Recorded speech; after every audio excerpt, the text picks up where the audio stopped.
Hey everyone, welcome to this presentation. This is going to be a podcast episode, but it involves visual elements. We decided to try and do it over YouTube using StreamYard, which is new for both of us. So please forgive us for stumbling. But Anarchyball here is going to talk to us about the goddess as an element of civilizing America. And we already tried to talk about it, and Zoom like totally torpedoed the presentation. So I kind of have a glimpse of what this is going to be about, and I know it's going to be good. So welcome, Anarchyball. Thank you for your patience and your willingness to come back and try something new. Well, thank you for having me. This has been something that I've been passionate about for a while, finding all the connections within the occult world and to politics, because I see a huge crossover that a lot of people just sort of ignore.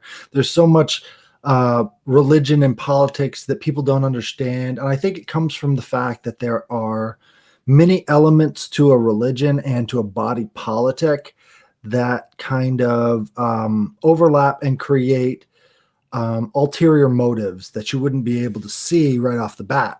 So you have to kind of examine the symbols that they give you instead of listening to, what they say, because obviously what a politician says isn't really what he's going to do. So I'd like to start it off by talking about one of the oldest paradoxes in the Western world, and that would be the Ship of Theseus, right? So I think you got one of those tabs. Yeah. So the Ship of Theseus is it's a paradox. Yeah, it's a thought experiment that raises the question of whether an object has had all of its components replaced, remains fundamentally the same object. Now, this is very important to Western civilization. It is vital, as a matter of fact.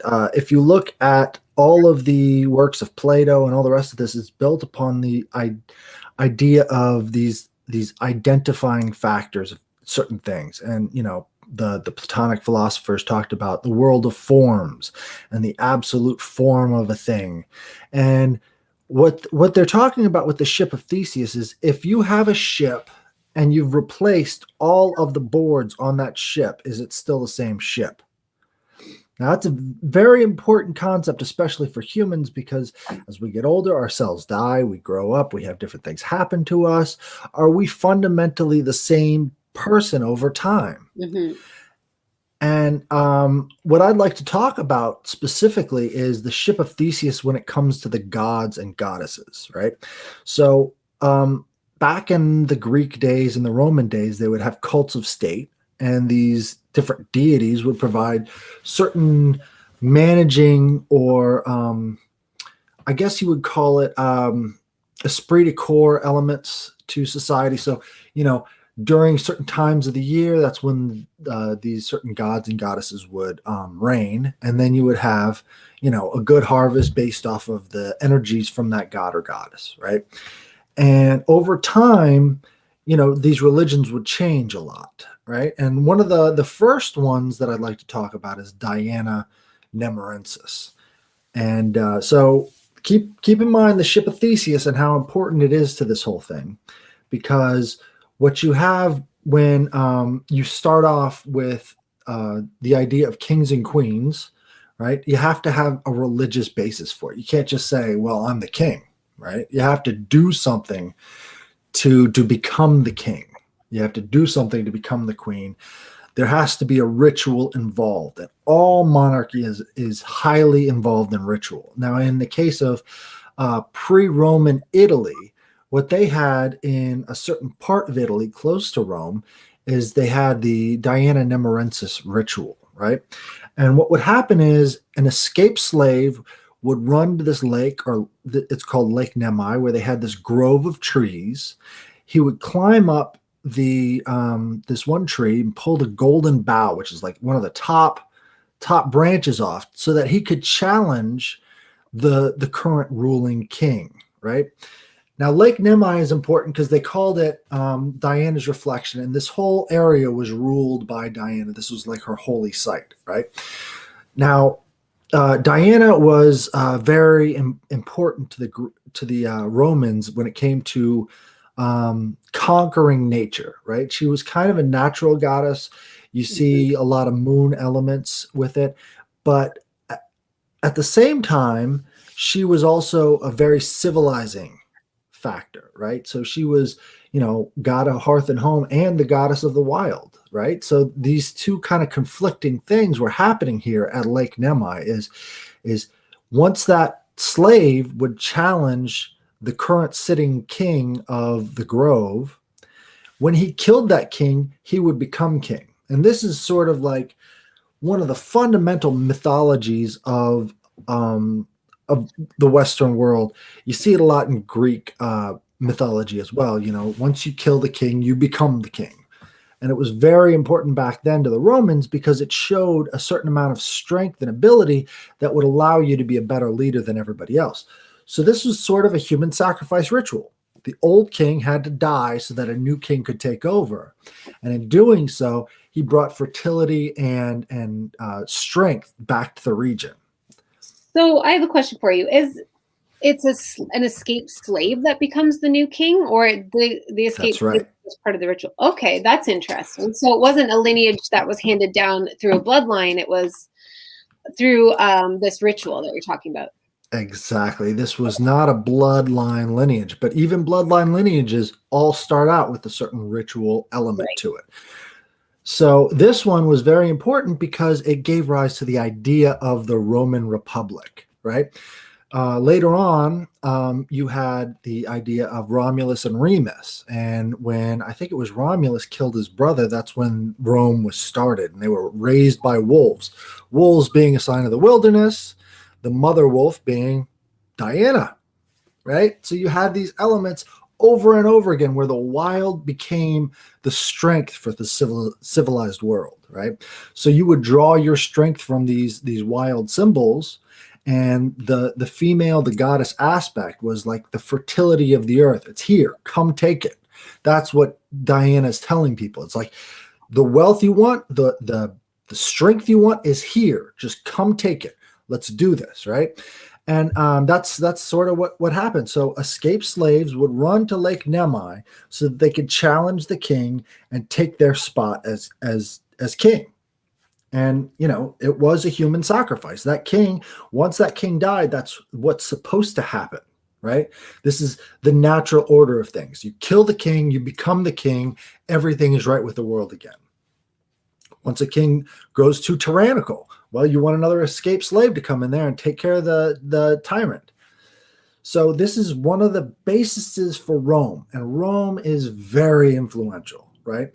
It wasn't until Emperor Nero came in and started to stack the deck that they actually stopped this practice. So the king of Lake Nemi went on for close to about a couple hundred years. I'm not sure exactly how many, but neither is anybody else. Now, Diana is one of those very interesting goddesses. She didn't come from Greece, right? Everybody thinks of all the Greco gods coming over to Rome, and then Rome having the Greek gods as their own, sort of like the massive plagiarists that they were. But in this case, Diana went over to Greece and became Artemis, goddess of the hunt. Yeah. Right. So if you look up Artemis, you'll find that, they state it very clearly.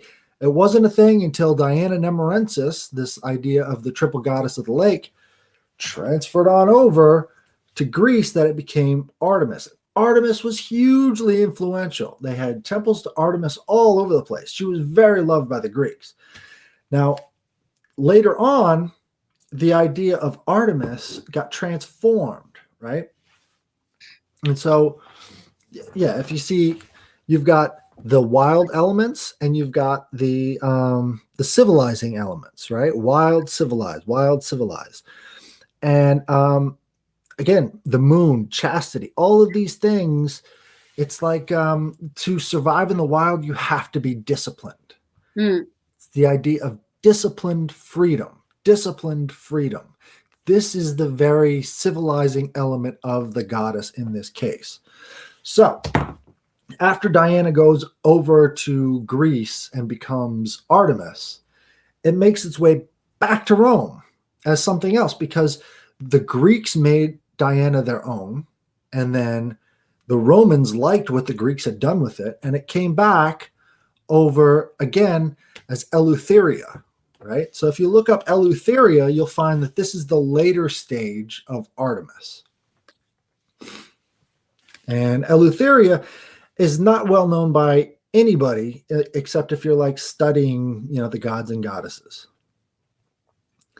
Do I have it right? No, this is the island named after her, but it would be Eleutheria with an IA. Okay. Yeah, like that. Yeah. Okay. Right? The Greek is the ancient Greek term, the personification of liberty. Now you're starting to see how these civilizing elements becomes freedom. Now it's very important, because what was before just about, going out and taking stuff now becomes, well, you have to do things in a certain way, and that becomes freedom for you. This is very important for the elites as they reference freedom. What they're talking about when they talk about freedom is not what you and I talk about when we talk about freedom. Okay. Their symbols and their personifications of it go back to Diana. And Diana was all about civilizing humanity by, blood sport combat, which is very interesting, because that actually goes to a popular meme you've been hearing about Thomas Jefferson. What does he say? He says, in a letter to one of his friends, the tree of liberty is watered with the blood of patriots and tyrants. It's very important to remember. This is one of the founders of the country saying the tree of liberty is watered with the blood of patriots and tyrants. Let's go back to that ritual again. You have to climb up as an escaped slave. You have to climb up the tree, grab the golden bough, bring it down so that you can water it with the blood of the tyrant. And if you're a patriot and you die, you water the tree of liberty. He's describing this thing as he's, sending this letter. A lot of people think, well, he's just describing the cycles of history. Very well could be, but the cycles of history are condensed, are brought together in mythology, right? So when they're talking about the goddess worship, when they're talking about these things, they're talking about cycles of history. They're talking about how man behaves over time. Perfectly personified in the ritual. But nobody knows about it, right? So Eleutheria becomes the goddess of liberty.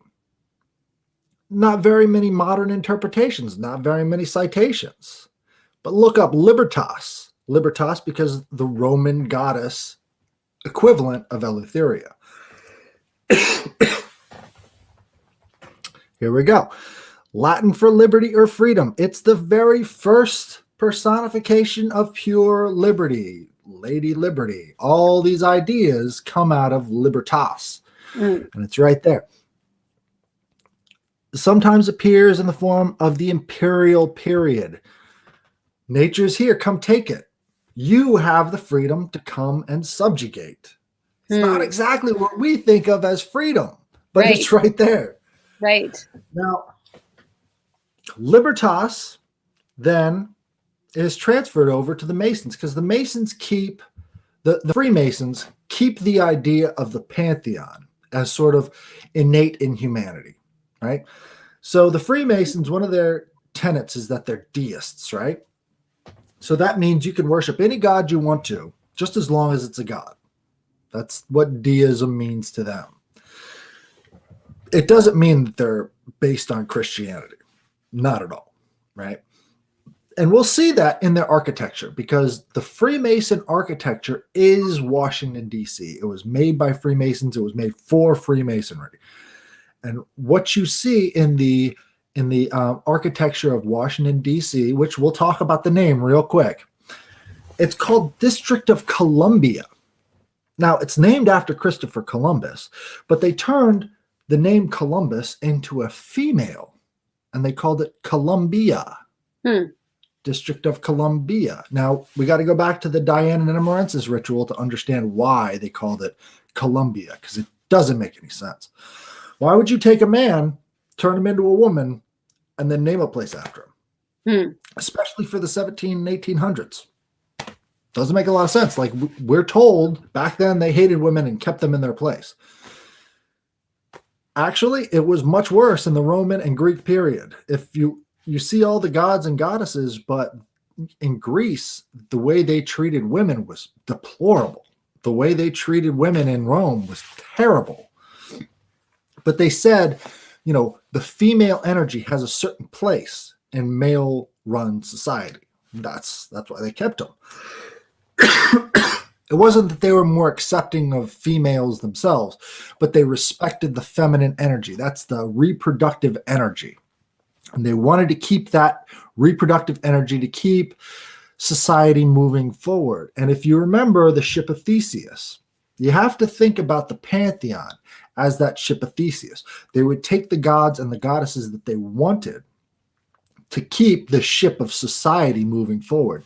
So anything that they would have problems with, that they could make mythology to sort of fix, any sort of mental picture, they would try to take a god or a goddesses from Greek or surrounding areas and just push it right there into that Ship of Theseus and keep it moving forward. We like what you got, we're going to take it.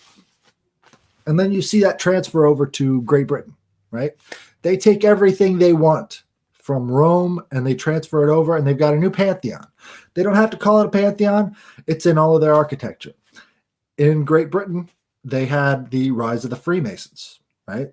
So the Freemasons were very much involved in keeping the Ship of Theseus, or the ship of state, ship of society, on course. So they kept that knowledge for themselves, right? They knew that these elements and these energies would influence society in the ways they wanted it to transfer. So within the Freemasons, they had lots of memories from the Dark Ages too, right? And Freemasonry was heavily influenced by the Knights Templar. The Knights Templar were disbanded by the church and by the King of France, right? And that was in the 1300s. And they took the head of the Freemasons, his name was Jacques de Molay, and they roasted him on a spit on Friday the 13th, which is where we get the idea of Friday the 13th. So that's why it's unlucky, because, you get roasted on a spit on that day. And they sort of kept that in their lexicon. So they knew that the way things were going with the church and with the crown at that time was not working in their favor. They had to find a new place to start their own traditions. And that new place was America, right? They were very interested in that. And if you look up the history of the Freemasonry in America, it's basically everywhere, right? And they have this mythology that America is the new Atlantis, right? It's our Atlantis. It's the place where we can flourish as, brothers in this grand fraternity that goes back all the way to Egypt. That's what the Freemasons believe. It goes all the way back to Egypt, this tradition. And you look at the founding fathers; they were all Freemasons. You look at the Sons of Liberty. When Patrick Henry, no, not Patrick Henry, when the guy's riding through the street saying, "The British are coming, the British are coming," right? He's a Freemason. You got the smuggling networks in Boston that literally dug tunnels all the way across the city so they could avoid paying taxes to the crown, that were there decades before any of these high tariffs came out of England, right? Kind of interesting, because Freemasons are always involved in black market dealings everywhere they go.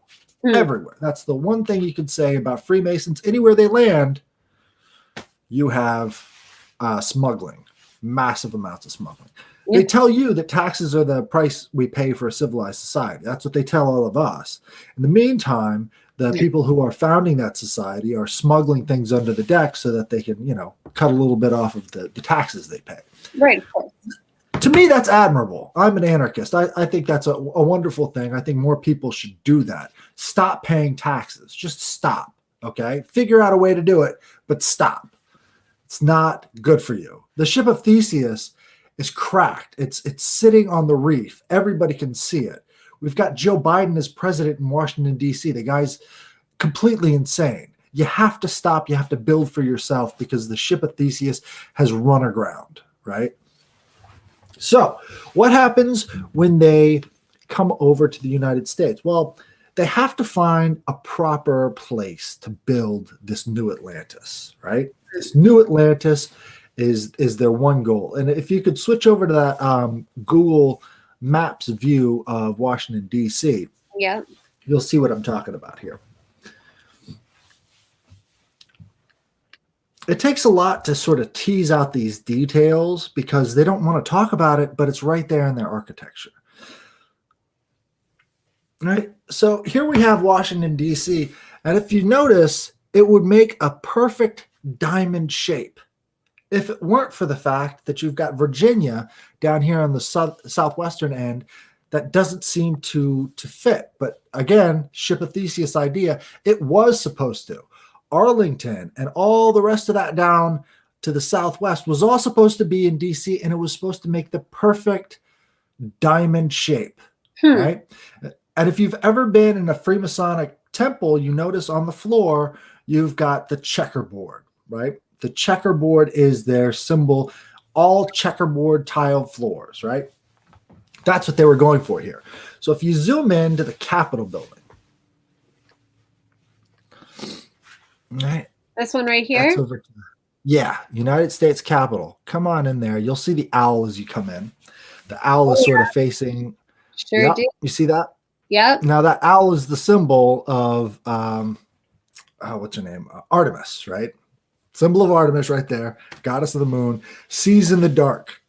Wow. So right there, you've got that big fat goddess symbol, right? Yeah. This is where they do. This is where they do the swearing in ceremony. Right here in front of it is where the people are supposed to gather to watch it across that road. You can see that road to the west there, right? Sorry, I got a call. And you see right there, you got the Supreme Court over there and the Library of Congress. It's very symbolic. Above the head, you've got the place of knowledge, right? Yeah. And you've got the place of understanding. Right. Knowledge and understanding right above the owl. And these buildings are covered in mythological symbols. They've got gods and goddesses everywhere, all over the Library of Congress, all over the Supreme Court. They're telling you we're taking the ancient world, all of these things we like about the ancient world, and we're putting it here in the new Atlantis. Now, you might be I guess, curious to know what it was called before DC, because DC was a swamp mostly before they started building it up. And it was called Rome, Maryland, because there were 7 hills in the area. So they picked a spot called Rome, Maryland to build the capital of the new Atlantis. They're very into gods and goddesses. Now, if you'll scroll to the west a little bit, you'll see the Washington Monument. Just go down the mall right here. You see this big mall area where everyone's supposed to gather to see the coronation of the new crown. Right here, the Washington Monument. Now, if you look, you could see these 2 big circles around the bottom of it, right? That's called the Vesca Pisces, right? And that's the, I mean, if you know anything about occultism and symbolism, you know the Vesca Pisces is the symbol of the vulva. It's the symbol of the vagina. And if you can zoom in a little bit, you'll see that there's a big giant penis in the middle of that vagina called the Washington Monument.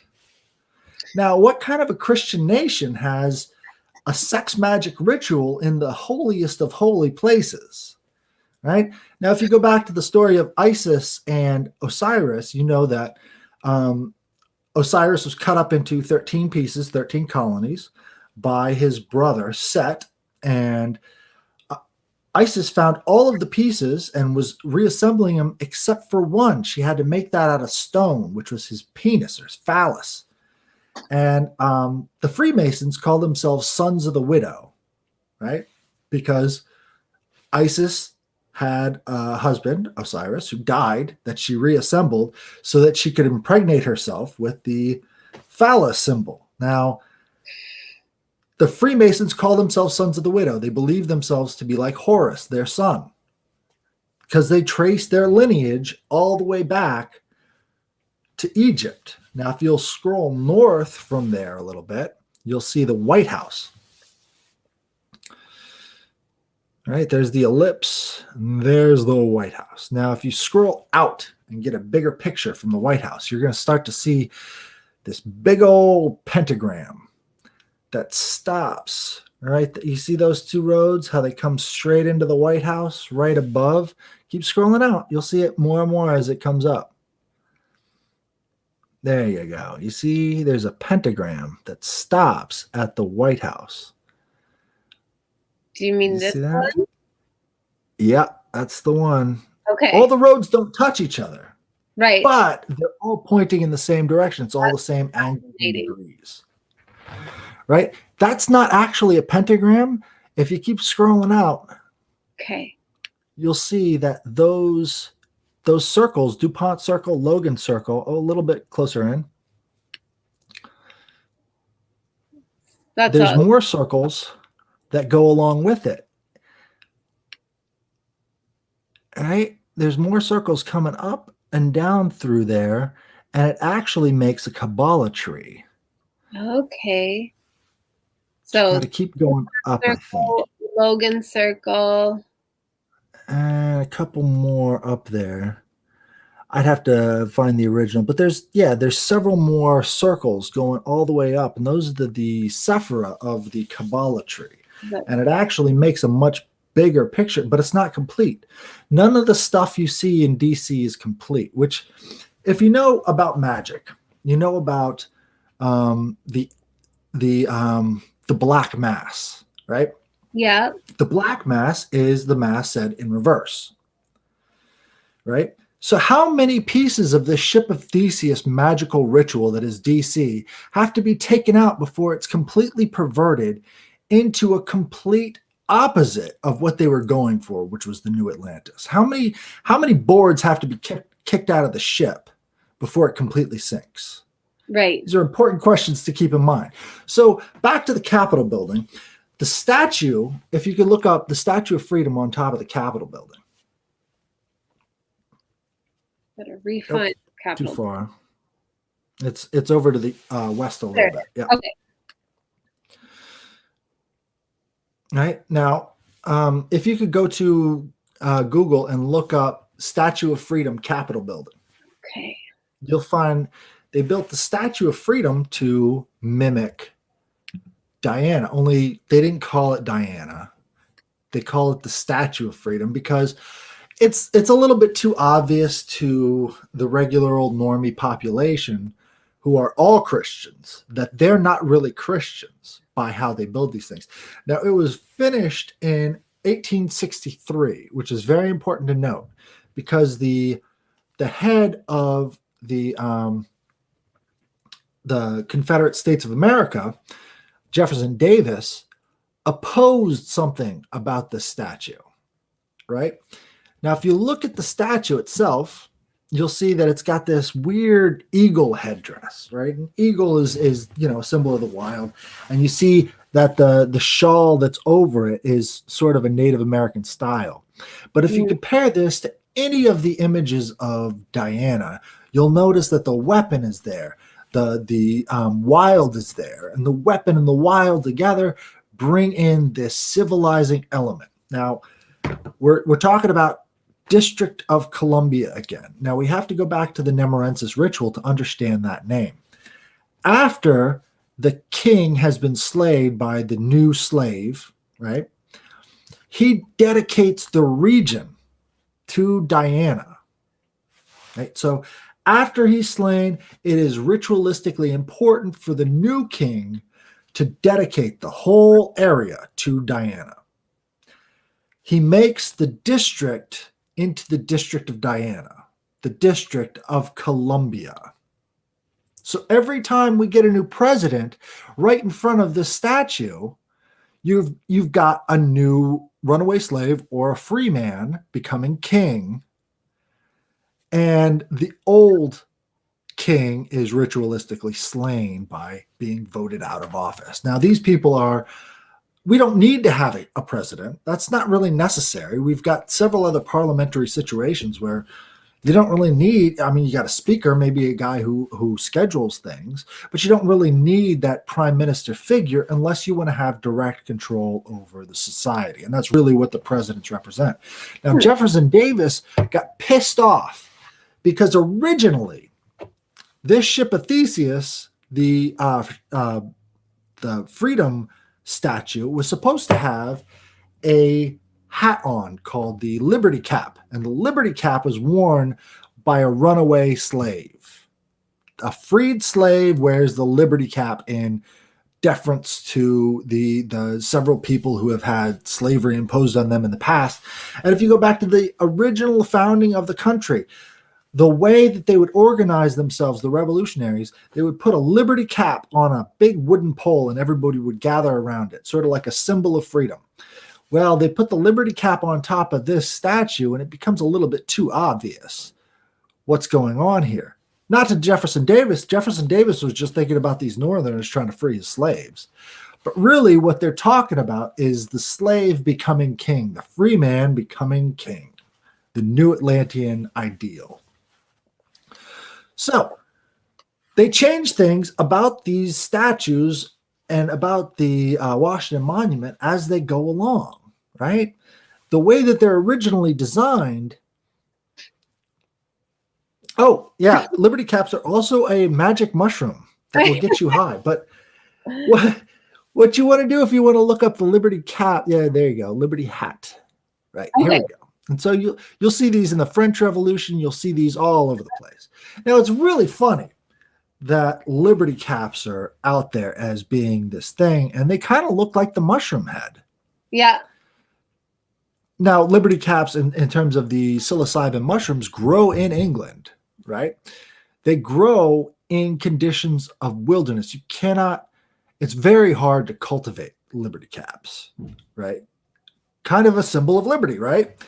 So the English commoners would often, ingest Liberty caps. And the first time that they were documented by doctors was when the doctors came in and talked to, these poor serfs as they were getting high on mushrooms. Great symbol of liberty. But no, the Liberty cap and the Liberty cap mushroom are very closely related because it frees your mind, right? And it's on top of your head, frees your mind. But that Liberty cap was supposed to be on top of the Phrygian cap, as it's called, was supposed to be on top of the Statue of Freedom to represent the Diana Nemerensus ritual completely. Now when you had the impeachment of Donald Trump, when they kept trying to impeach him, they would walk between the two houses in the Senate and the House building, right, with the articles of impeachment, and they would walk between them in a funerary procession.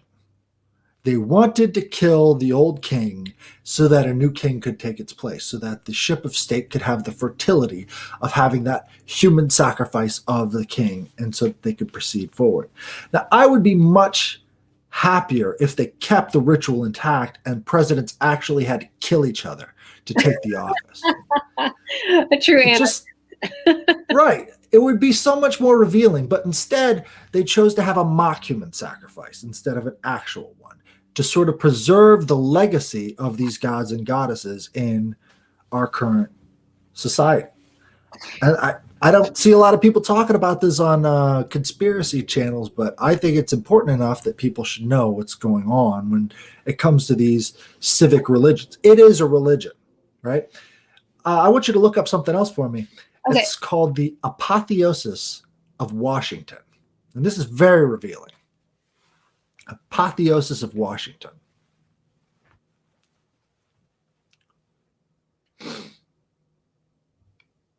Apotheosis means literal godhood.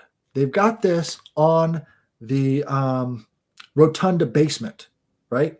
So you go into the basement where they lay all of these important people or politicians or, clown men that they, say rule us. They lay them in state under this picture of the Apotheosis of Washington, the literal godhood of a man. That's not a Christian concept. I'm sorry. You die as a president, you don't become a god in Christianity. Right. This is what they believe. This is the secret doctrine, right? You have to become king by, having this slaying the old king, coming into the new. It's very, the Christians would call it idolatry, and it is. It's idolatry. Yeah. But the Christians don't seem to realize that their Christian nation are fundamentally idolaters. Yeah, and I remember talking about this with you the first time that we tried to record this, and I was so curious as to why the pretense is maintained by the politicians that it is a Christian nation, when at the same time they seem to really disrespect Christianity and really, desire to abolish it. Is that part of a ritual as well? I think there's always been an inner and an outer doctrine in all religions. All religions are going to have an inner group of people who are setting policy for the religion and understanding more about the religion than anyone else. And what they're doing when they're setting these policies is they're enacting the will of, the several of the people who came before. Like, you're not going to study the Pope that closely as a regular Catholic. But if you're a bishop, you're going to know all of the ins and outs of the entire church and know what these people were doing behind closed doors, maybe even participate in it. The inner doctrine is always there. So what they're trying to do is they're trying to create the inner and outer doctrine so that everybody can be hung up on squabbling amongst themselves as to how Christian were they? Did they really respect the Catholics or not? Did they really, worship these things? But the fact of the matter is they're not at all into these squabbles. They'll keep those squabbles in place so that, people can't really unite against them so much. They're very informed at the ways of governance. The ways of governance are passed down along with these pantheons of belief, right? So in a sense, the way that the Greeks would govern, the way that the Egyptians would govern, that all passes along with the religion if you're privy to the inner doctrine of them. You could read these, like, for instance, Christians will say all the time, you read about the gods and goddesses, it's just a bunch of gobbledygook nonsense, right? We only have a few miracles. They have, these people were, cutting stars in half and such. It doesn't make any sense to them because they're not privy to the inner doctrine. The inner doctrine would show you, the fantastic works and the fantastic feats have to do with certain times of year. They have to do with certain behaviors of the animals. And if you go back to the original pantheon, which was in a cave in France 35,000 years ago, you find that these, really primitive humans had put all of the constellations that we use today inside of this cave. You've probably seen the cave paintings before of the bulls running with the people running after them. Those are actually the constellations we still use. That's 35,000 years old. Somehow they kept this oral tradition alive for all these years. And I think, Freemasonry probably shares in that tradition. They believe they have the inner doctrine of the world. The inside of the cave is known to them. The rest of us, we're sort of blind to it. We don't understand these cycles, right? And you'll see this from time to time in the quotes from the elites. You have one of these billionaires, what's his name? Not Rockefeller, but one of the other ones in his time. He said, millionaires care about astronomy. Billionaires care about astrology. And the idea is you can know human nature if you know these cycles that we buy into every time. You look at people like Joseph Campbell when he's talking about there is only one myth. Everything else is just the repeating of this one myth. You look at all the storytelling, screenwriting books, they take Joseph Campbell's work of one myth, and they apply it to everything. If you look at Star Wars and The Matrix, it's all the same basic story elements happening to different people. You've got Luke Skywalker and you've got Neo. All these things are, all the other elements can just be boiled away because they've understood that these things are kind of innate in humans. It's the same idea with the pantheon. These pantheon gods, goddesses, archetypes pass right along society, along with everything else. The people on the inner side understand people think this way. People have these ideas. This is the system that we've developed to sort of corral those beliefs into our control.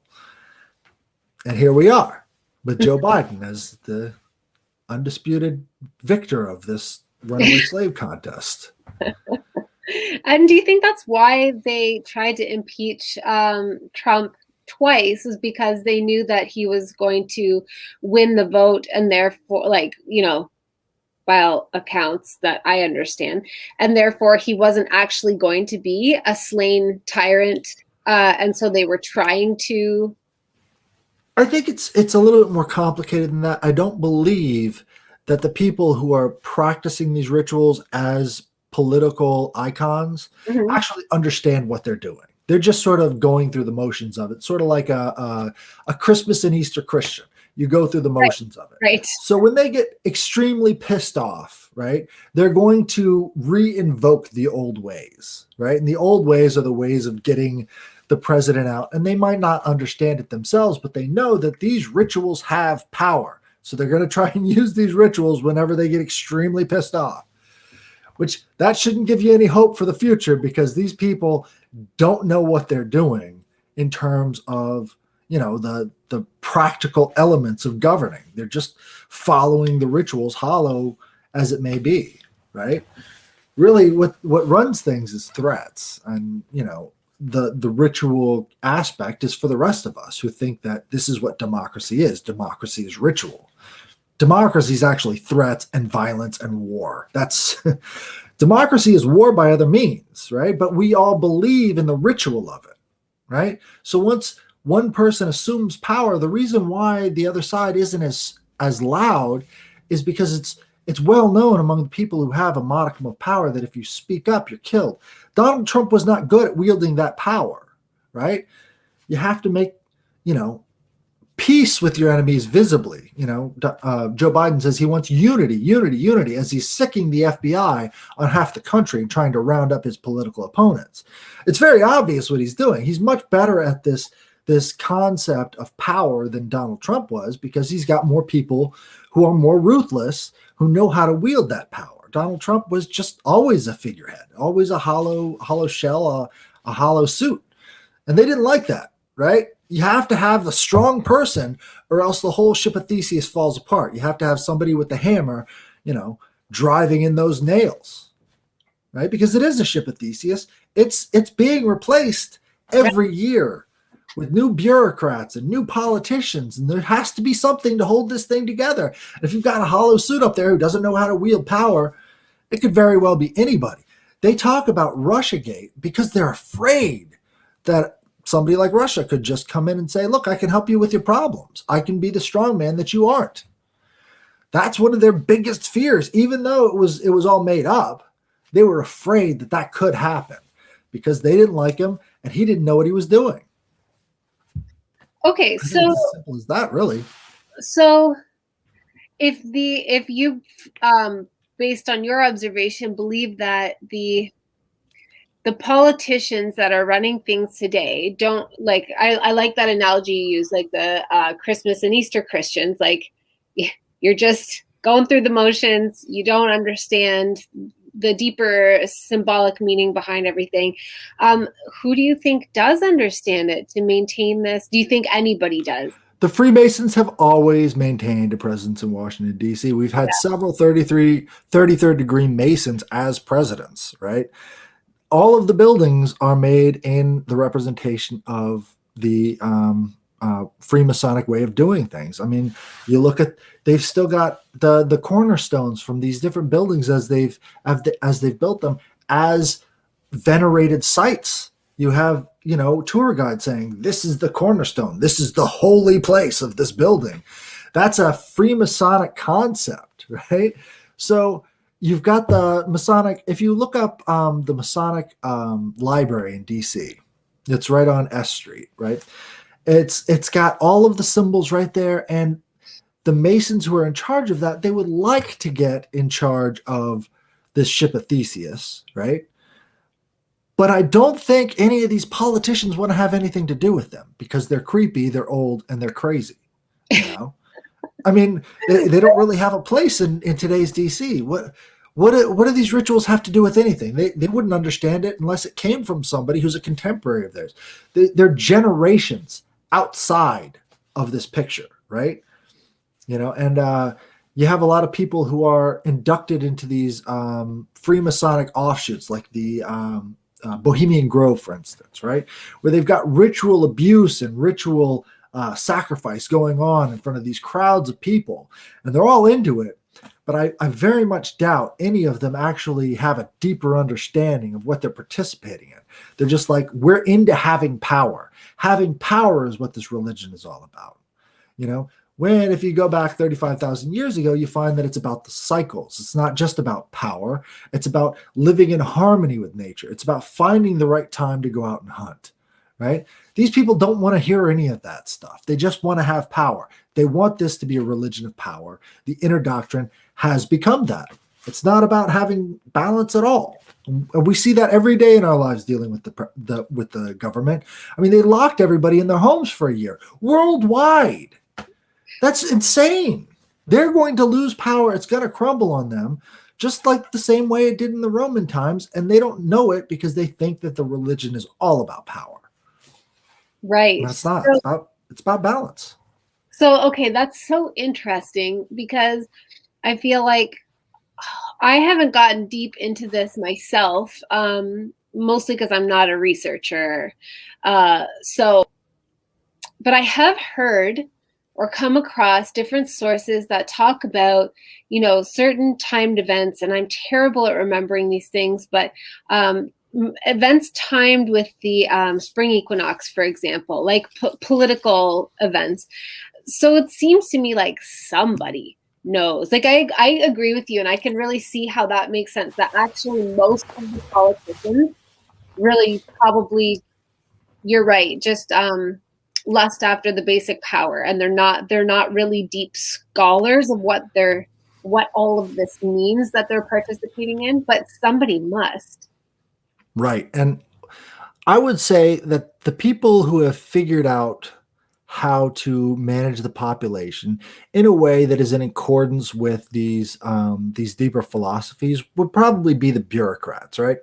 Because you don't have a lot of people questioning the bureaucrats. And if you look at a lot of UFO disclosure documentaries, they talk about how, you know, the military doesn't have to share anything about alien technology with the president. They don't have to share anything about that to congressmen who make continual requests for information. They just don't have to. They run the show, right? So they might have experts and other things inside of that group, but look where they came from. The society itself doesn't know anything about how to use these tools, right? There's no college. Well, there might be a dark college. They talk about the dark college in some of these occult textbooks. But even if it was a dark college, the dark college would know how to maintain order in society. Sometimes they just don't have any interest in it. And I think that's sort of the cycle we're going through now is we have to remake things to create a much greater amount of control. And to do that, we have to have people rip their own eyes out. We have to have people rip themselves apart. And that's where this whole idea of the Civil War, Second Civil War, is coming from. It's like, we can't necessarily attack these people, but we can get them to attack each other. And in doing so, we can sweep in the void and take what's left of their power and, you know, put them into a technotronic cage for the rest of their lives. You know, if I could say anything about the people in the past, I'd like to thank them for helping us find a cure for boredom, right? Because they did it. Congratulations, you cured boredom, but that doesn't bode well for the rest of humanity for the rest of time, because now everybody can cure their boredom instead of teaching themselves these ideas, instead of teaching and understanding how these things work. And I have a feeling it's not limited to just us, the serfs. I think the elites have cured their own boredom too. And that's probably why more of them than ever are getting involved into these pedophile rings, right? That's a cure for their boredom, right? This is the next step. This is the next level for them. Right. Not knowing the whole time, this is their cage. You're being locked into this cage, and you'll be in that cage for as long as we need you. And once you're done, we're done with you, right? That's the whole idea behind that. And a lot of people, I think, might get off on that idea. Is like, well, I'm at least I know my place in the universe, right? Everybody else doesn't know their place in the universe, but at least I do. But that's because, we've replaced all of the deeper understanding about astrology and about the cycles of the universe and about these massive concepts with, the cure for boredom. We've got that cure. So thank you to the people in the past. If they had the cure for boredom, we wouldn't be here today. And so as an anarchist, what is your view on like the direction, the ideal direction that things are headed, or if the ideal direction is too far-fetched, then what do you see through your lens of being an anarchist in terms of where we can go next? Well, I'm just getting into this myself, right? But I think what we need to do is we need to go back to the warriors of the past and start learning from them a little bit more, because what's happening now is a war is being declared on what's left of free humanity, right? The runaway slave, as it was all of America. We're the runaway slaves, right? Now, what's happening is we're going back into that serfdom. We're being locked down in cages of our own making, literally, and they're going to track and trace and try and do everything to us. We can't resist against that. It's already going to happen. The people around you are already brainwashed. There's nothing you can do. There's a great book by the warrior Miyamoto Musashi. He wrote, I think it's called Dokudo, The 21 Ways of the Warrior. Let me look that up real quick. Or if you could do that, right? Yep. Look up Miyamoto Musashi Dokudo, Dokkodo, I believe. This is the one I want. Okay. Can you spell that again? Dokkodo, I believe that's it.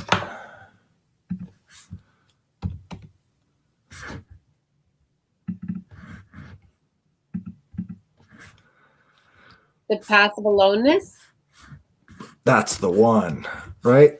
What you want is you want to have the ability to act on your beliefs without having to worry about how this is going to affect the future, being afraid of death, being attached to too many things. You have to accept. This is the number one principle. Accept things the way they are, because if you do not have the ability to accept things the way they are, you will go insane, which happens to a lot of the people on the inside of the elites. Once they find out the way things are, they're not able to accept it. They have a mental breakdown. If you know anybody in the CIA, you know a person with a drinking problem.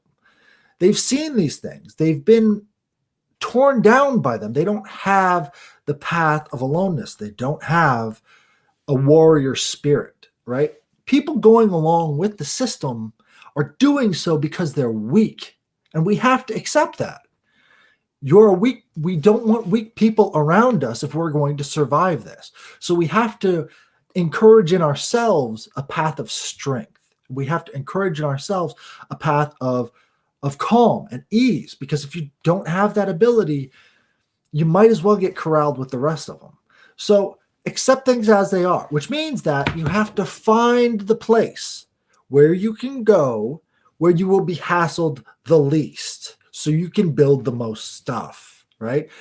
Tyranny is never 100% across the board everywhere. Even in North Korea, you can find places to hide out and not have these people treat you like absolute garbage. But the idea there is you have to be able to build from the ground up. You have to be able to recognize that spirit in other people. And if you can't do those things, you've already lost, right?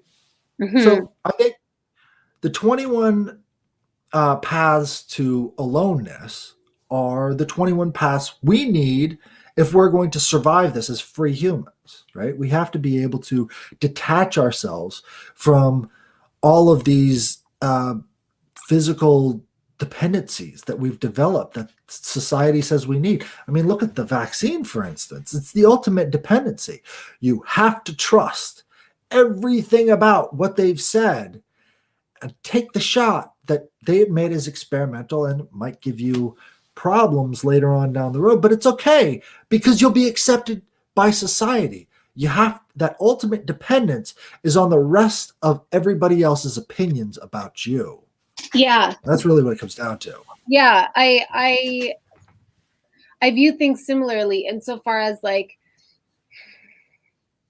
we have to let go of not in a defeated way, but let go of our attachment to so many of the things that we got used to, because the things that we got used to that we miss and enjoy, a lot of them were given to us for the purpose of lulling us into like a hypnotic sleep state.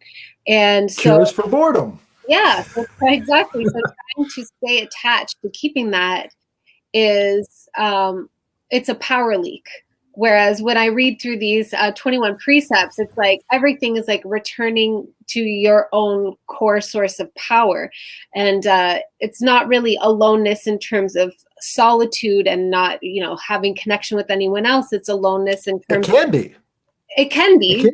But it doesn't have to be. It's more like I read it as like a non-dependence on external factors to have a sense of peace and freedom, which I think it is the thing that is being prompted enough to be cultivated so that we can evolve beyond this constant Ship of Theseus situation. Right. We have to be able to change that goddess for ourselves. Yeah. Right? That goddess up there standing on that Capitol building, the entire idea is to make you dependent on the rest of society. We all have to act as one so we can go out there and have the freedom that we look for. This is the whole idea behind the Revolutionary War, the Civil War. We have to act as one. We have to stop identifying ourselves as these Americans or as these Canadians or as these constructs that were made by an inner doctrine of people who never gave a shit about any of us. They want to manage us. Right? We have to change our identities. And I think the only way we can do that is by having like 21 precepts like Miyamoto Musashi talked about. And he was a great swordsman. 61 victories, 0 losses. He beat people to death with a piece of wood when they were carrying 6-foot long swords. He had to have incredible strength and 0 fear of death to be able to accomplish any of that stuff. And if we don't have that same kind of spirit within us, if we don't have that spirit of freedom, if we turn to the spirit of Columbia, it's not going to go well for us. Yeah. I mean, I think goddesses are fantastic if we're talking about individual levels. We have to find that fertility within our own minds and our own bodies. The sacred feminine is so important. Yeah. But you're not going to find that in the civic religion.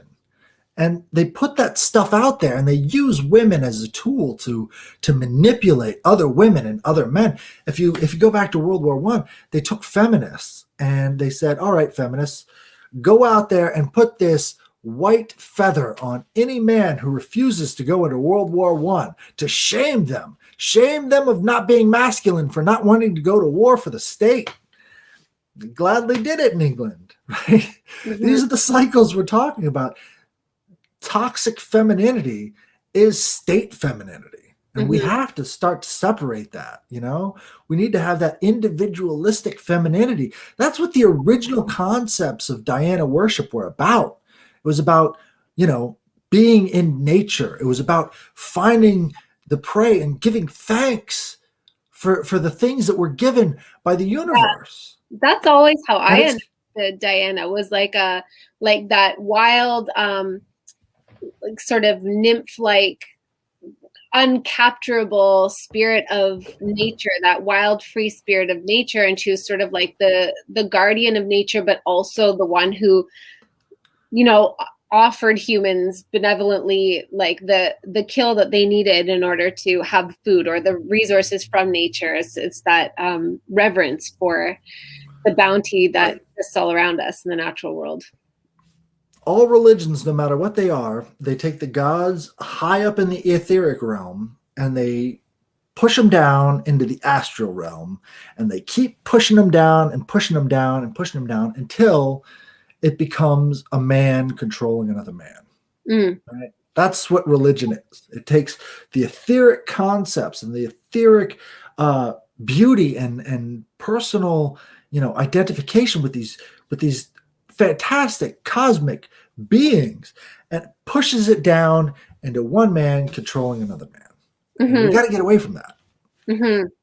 Yeah, like the libertas concept of freedom, of like, oh, you're free to subjugate, and exactly. Yeah, the world is yours. Go out and take it in my name. And that doesn't seem like a very independent spirit to me, right? Because you have to march in those files, and you have to get out there and have those people, shove their swords into you before you can ever have any freedom. But there's other ways. We don't need the warfare welfare state constantly abusing us and taking our energy for itself. Yeah. As freedom. That's not freedom. It's just not freedom. Well, yeah, because the ultimate thing, like you were saying, is that religion isn't about power, it's about balance. That's where the power comes from, is balance, is the the exchange of energy between all elements. And really, it sounds like there's no way that they can escape that. Like, it's just inherent. It's not a choice. It's like balance will be had. You have to have an offering to give in exchange for whatever you're receiving. So we are the offering. Right. Basically, we are the constant offering, the sacrifice. Right. Now, if that's the way we see the world, I don't think there's any way out. There's no true path to freedom for us. But if we use our own individualism and we start offering things to other people, and we make our own sacrifices, and not human sacrifices, not mock human sacrifices, genuinely giving of ourselves. Yeah. Other people will recognize that, and they'll try to get on board this new Ship of Theseus that actually respects other people and allows people to go their separate ways. As it is now, there's no separation allowed. The guy who commands the Ship of Theseus is the one with the biggest hammer and the most nails. We're the planks. Yeah. It's us. It's our lives. If I could get you to do one more search, I want you to look up Columbia Goddess on Google. And I want to show you, because the god of America is Uncle Sam, right? The ultimate big brother figure for the 1800s. And the goddess was Columbia. And if you look at those images, you're going to start to see exactly what I'm talking about. Red, white, and blue. Mm-hmm. Oh, look at that. So good. The goddess of America. They don't really talk about this anymore much, do they? But it was very popular, late 1800s. Look at that. She's right in there. Columbia goddess. No, that's the goddess of freedom. No, it's a personification, right? We got to take it from goddess down to personification, because we can't offend the Christians. The Christians find out that we're actually doing goddess worship here, we're going to be in big trouble. So let's just take it down from goddess to personification to representation. This is our representation of liberty. And if you scroll down, you're going to notice a lot of stuff about the Native Americans in there, right? We really took that goddess of liberty, goddess Columbia, to those Native Americans, right? That was the land that we were able to take. And it's funny that libertas is the way that the emperors would take over other regions. Libertas was that, right? And then we have the goddess Columbia. Oh, here's the one. If you go to the one where you got Uncle Sam up on the wall and the goddess Libertas reaching out to those people of Cuba, just scroll down a little bit. It's right. It's the comic. It's the comic right in the middle of the page. Yeah, enlarge that one there. That sort of tells you everything you need to know. This is when America was colonizing Cuba. The Cubans were calling out for our help against the Spanish. They needed us. And old Uncle Sam over there being a little, standoffish and isolationist. But the goddess Columbia right there, reaching out her, weapon-filled hands over to those poor Cubans so that we could, just dominate them, colonize them. And then eventually the communists did the same thing, and you had about 200 communists come in and completely overthrow that regime, and they're still in power to this day. Isn't it funny? Oh, that standoffish old Uncle Sam, he's going to make everything bad for the world. We've got to reach out our arms, literally our arms, and make sure that we can colonize these places. And that goddess of Columbia is right there on the front lines, getting it done again for the empire. Did it for the Roman Empire, doing it again for the American Empire up in Rome, Maryland. Go figure. Yeah. But yeah, we don't talk about it because it's a little bit too obvious, right? I mean, I don't know why other people aren't on board this thing. It's like, just look into it. They're telling you what they want to do. They want to dominate the world. The politicians may not know what they're doing, but they're certainly going to follow the rituals that were set up before their time. And there's so much more to this stuff too, especially Thomas Jefferson. Thomas Jefferson designed the Virginia flag. Have you ever seen the Virginia flag? No. Well, I'm sure I have, but I don't know what it is. So just think of it. It's a woman with her breast out standing on top of a slain Roman king. Now, we got to go back to that Thomas Jefferson quote. The Tree of Liberty is, it sort of screams that out. The Tree of Liberty is watered with the blood of patriots and tyrants. Right? She's standing on top of this king. Look at that.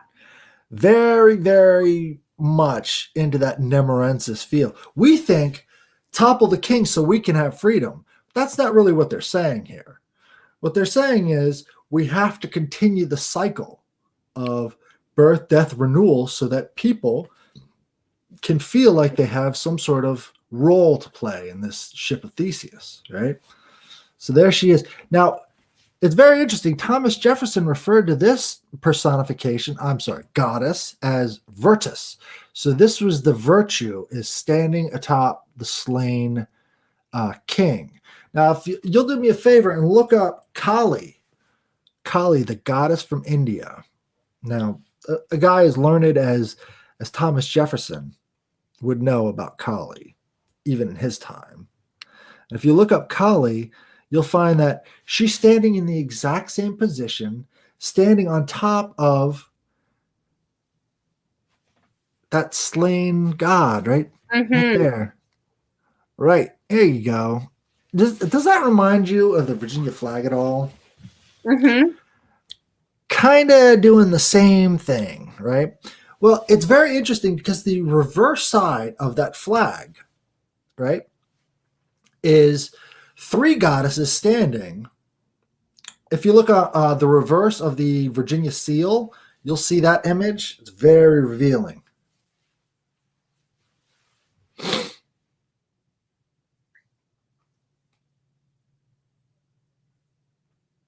It's three sisters. Now, Diana Nemerensus was a triple goddess. Triple goddess. And if you look at the symbols of Diana Nemerensus, it's the exact same symbol that they're using here. Mm-hmm. They couldn't make it any clearer that what they're talking about is this mock human sacrifice, right? If you look up Diana Nemerensus coin, you'll find it. It's right there.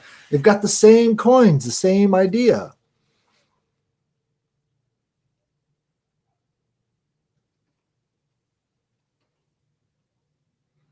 Yeah, there you go. Mm-hmm. Look at that. Mm-hmm. Same ideas over and over again, repeating themselves. Now, the triple goddess to us, because I'm sure we've come from a neo-pagan background, we know about the maiden, mother, and crone, right? But back then, it was a little bit different. It was more like these are the pillars of society. And you see in the Kabbalah tree, the three pillars, the middle pillar and the side pillars. And the idea of having three feminine pillars is these are the ways that we can keep society in order together. And the triple goddess of Diana, Nemerensus, they became other goddesses, right?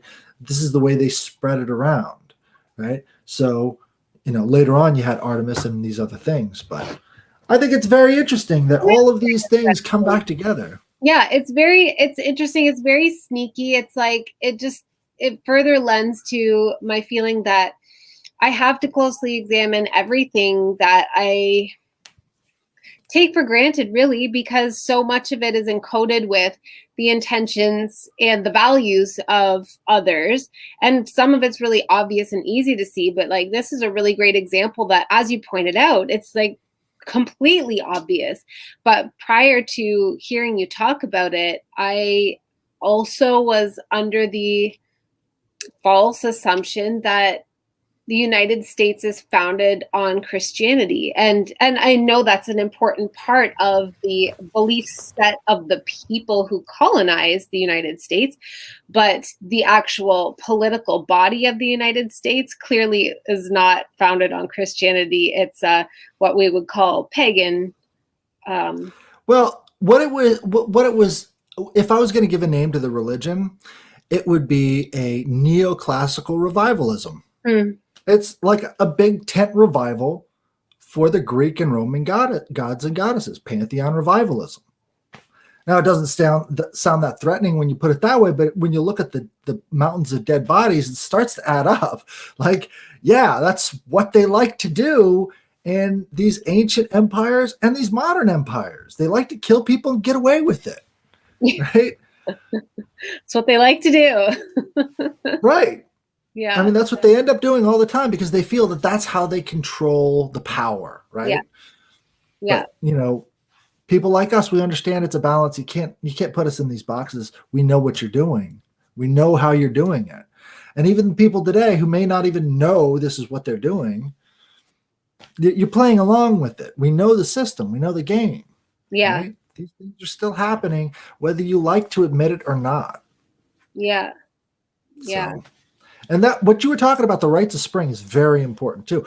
I could go on all day about the rites of spring and about all the sacrifices they had to do to create fertility, and how the crossover between that and terror attacks is shockingly similar. That's what it was. That's what it was that I remember learning. I think it was some documentary, and I didn't even really get past the first half hour. It was a busy mom life, but I remember seeing that and being like, okay, they like these things are planned, and they're planned strategically. It's not willy-nilly. It really is based on astrology, and not just astrology, but like the important energy peaks and ebbs in nature, the cycles that Right. are experienced. Right. They're trying to surf it.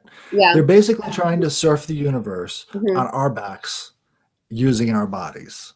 Well, and maybe it's working. It doesn't seem like it's working that well. I mean, nobody's happy right now. Anyway. None of the elites are happy. Yeah, I think yes. I mean, that I think is probably very true. Like, sure, they're in power, I think, for not that much longer, relatively speaking, but I definitely don't get the vibe that they're happy in that power. They just are in power. Right. Look at the World Economic Forum. They're not getting anything according to their plan. 40% of people have said they're not going to get these shots. They're not going to go along with the system. That's a lot of people, 40%. And, even without going through this, I mean, look, the only thing you can do is make it worse at this point. You go through the streets murdering people, you're not going to cause them to want to get these vaccines. You're just going to have people who are realists, who are going to go, I'm sorry, I got to get out of here. I got to take care of myself and my family. You can't run a Ship of Theseus like that. The wood planks are falling apart, right? We're on the reef, and that's okay. We need to be realists. That's okay. We just need to stop thinking of ourselves as the nationality, the thing we were born into, and develop for ourselves the path of being alone. We have to understand that. That's the identity we should be adopting, because it's an identity that's very hard to destroy, very hard to manipulate. And